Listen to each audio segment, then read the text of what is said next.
وَالسَّمَاءَ بَنَيْنَاهَا بِأَيْدٍ، اور آسمان کو ہم نے اپنے دست قدرت سے بنایا. وَإِنَّا لَمُوسِعُونَ، اور بے شک ہم اس آسمان کو وسیع کرنے والے ہیں.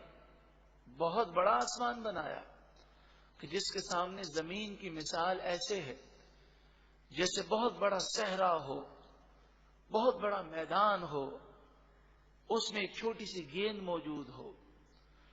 تو کائنات بہت بڑی ہے، اس کے مقابلے میں زمین تو بہت چھوٹی ہے.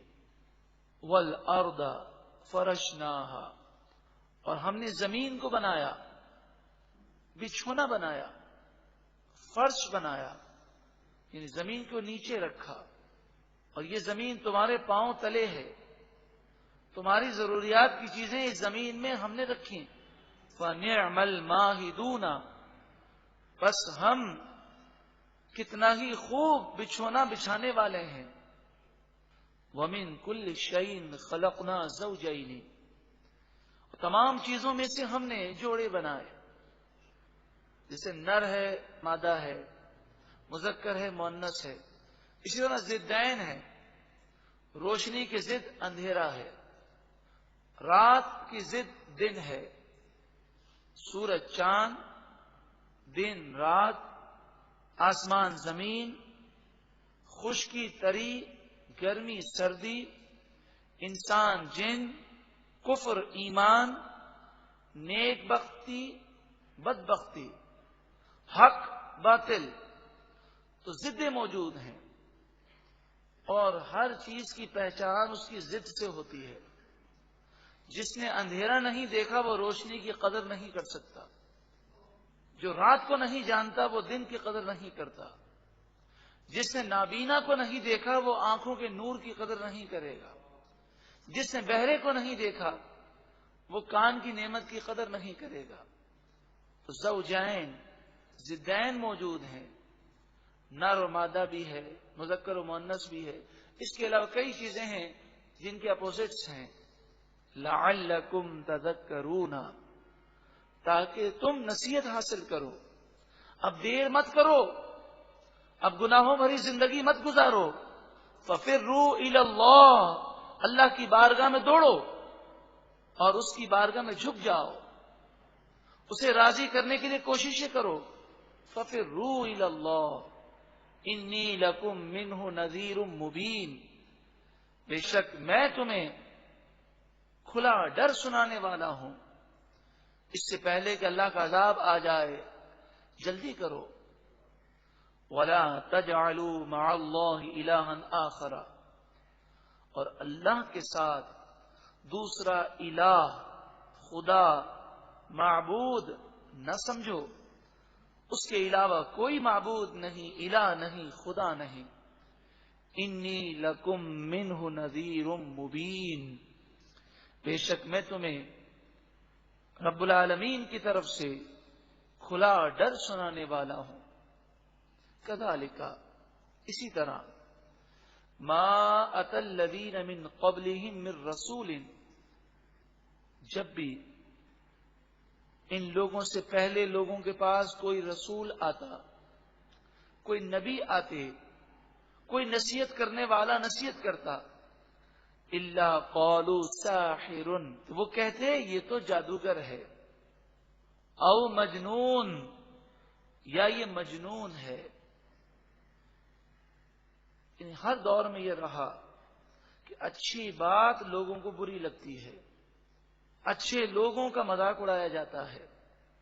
اتواصوا بہ، کیا ان لوگوں نے آپس میں مرنے سے پہلے ایک دوسرے کو وصیت کی تھی؟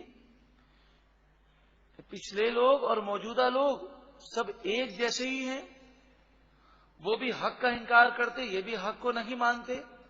تو کیا مرنے سے پہلے انہوں نے اپنی اولاد کو یہ کہا تھا کہ تم حق کو نہ ماننا؟ ایسی بات تو نہیں ہے. بل ہم قوم طاغون، بلکہ اصل بات یہ ہے کہ یہ سرکش قوم ہے. سرکشی اور عداوت، دشمنی اور نافرمانی کی علت اور وجہ ان میں بھی پائی گئی، ان میں بھی پائی گئی. تو وجہ ایک ہی ہے کہ دنیا کی محبت میں گرفتار ہو کر سب کچھ انہوں نے دنیا کو سمجھا. جب دنیا کو سب کچھ سمجھا تو سرکش ہو گئے. فَتَوَلَّ عَنْهُمْ، پس محبوب آپ ان سے اعراض کر لیں، ان سے منہ پھیر لیں. اگر آپ ان سے اعراض کر لیں اور انہیں تبلیغ نہ فرمائیں، فما انت بملوم، تو آپ پر کوئی الزام نہیں ہے. جب یہ آیت کریمہ نازل ہوئی تو صحابہ کرام ڈر گئے، کیونکہ نبی سے جب یہ کہا جاتا ہے کہ اب آپ تبلیغ دین بند کر دیں یا تبلیغ دین کریں، دونوں صورتیں برابر ہیں، یہ ایمان نہیں لائیں گے، تو یہ وقت ہوتا ہے عذاب کے نازل ہونے کا وقت. پچھلی قوموں میں یہی ہوا کہ جب نبیوں سے کہہ دیا گیا کہ اب یہ ایمان نہیں لائیں گے تو پھر کافروں کو ہلاک کر دیا گیا، وہی کا سلسلہ بند ہو گیا. تو صحابہ کرام ڈر گئے کہ جب یہ فرمایا جا رہا ہے کہ اگر آپ ان لوگوں سے اعراض کر لیں تب بھی آپ پر کوئی الزام نہیں ہے، یہ ایمان لانے والے نہیں، تو انہوں نے یہ خیال کیا کہ اب ہو سکتا ہے اللہ کا عذاب آ جائے، ہو سکتا ہے نبی اکرم صلی اللہ علیہ وآلہ وسلم اس دنیا سے اب تشریف لے جائیں. تو دوسری آیت کریمہ نازل ہوئی. یہ ان لوگوں کے لیے ہے کہ جن کے دل مردہ ہو چکے ہیں، اور جہاں تک مومنین کا تعلق ہے محبوب آپ انہیں نصیحت کرتے رہیں. اور یہ حضور کی رحمت خاصہ کا صدقہ ہے کہ اجتماعی عذاب نازل نہیں ہوتا، ڈھیل دی جاتی ہے، مہلت دی جاتی ہے. ہاں عذاب کی جھلکیاں نظر آتی ہیں، کہیں 1,00,000 افراد مر جاتے ہیں، کہیں 50,000 مرتے ہیں، کہیں 5,000 مرتے ہیں، تو یہ عذاب کی جھلکیاں ہیں. ایک ساتھ جیسے طوفان نوح میں دنیا کے جتنے کافر تھے سب ہلاک ہو گئے، اس طرح کا عذاب حضور کی آمد کے بعد نہیں آئے گا.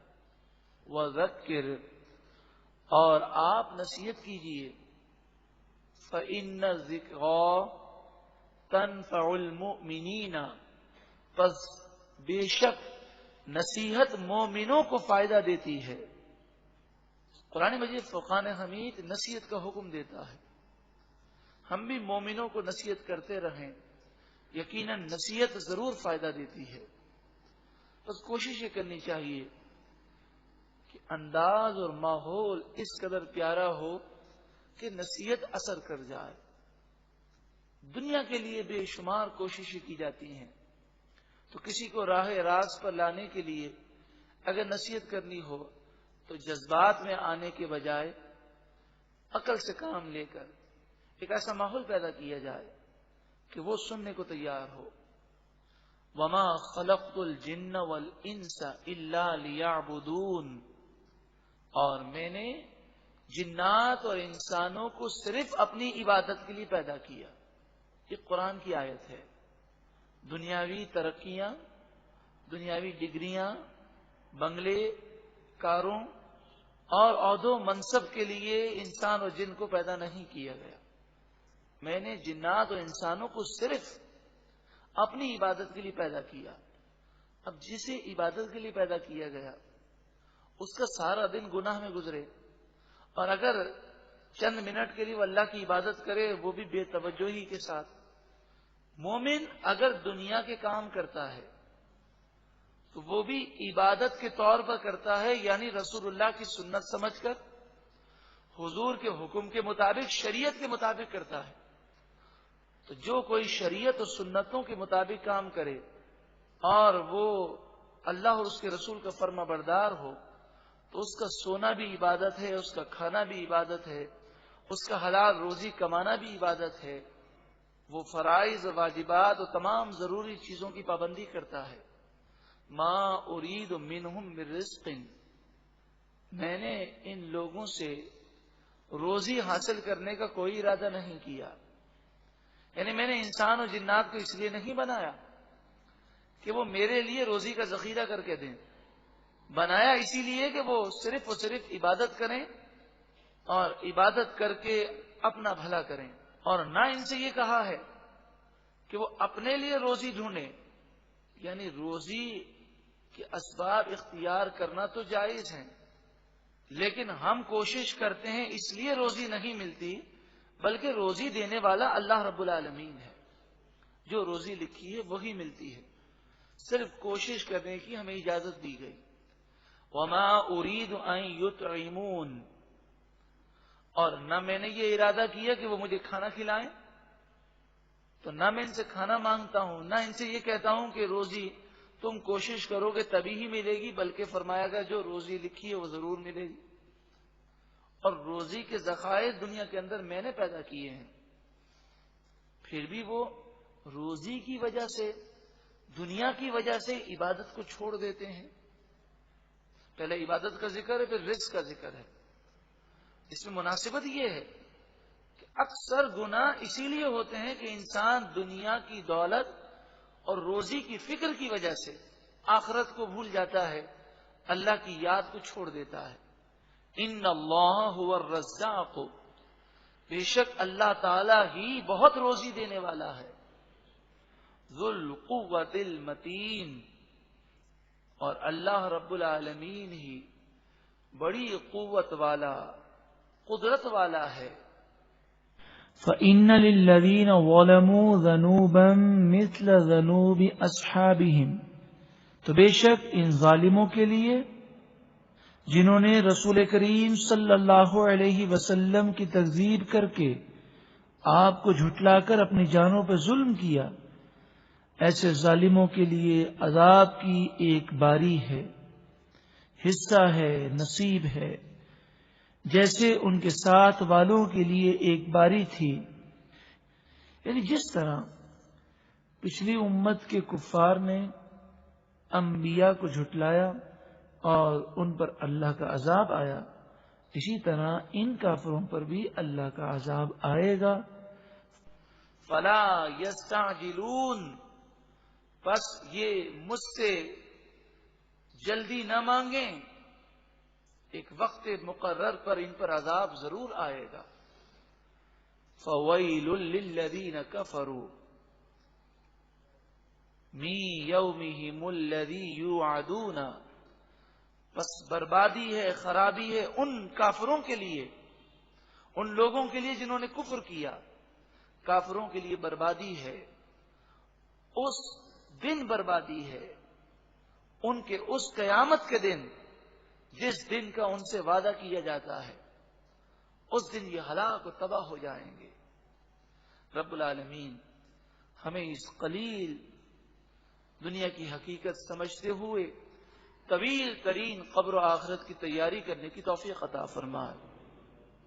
ایک مرتبہ محبت کے ساتھ درود و سلام پڑھی. اللہ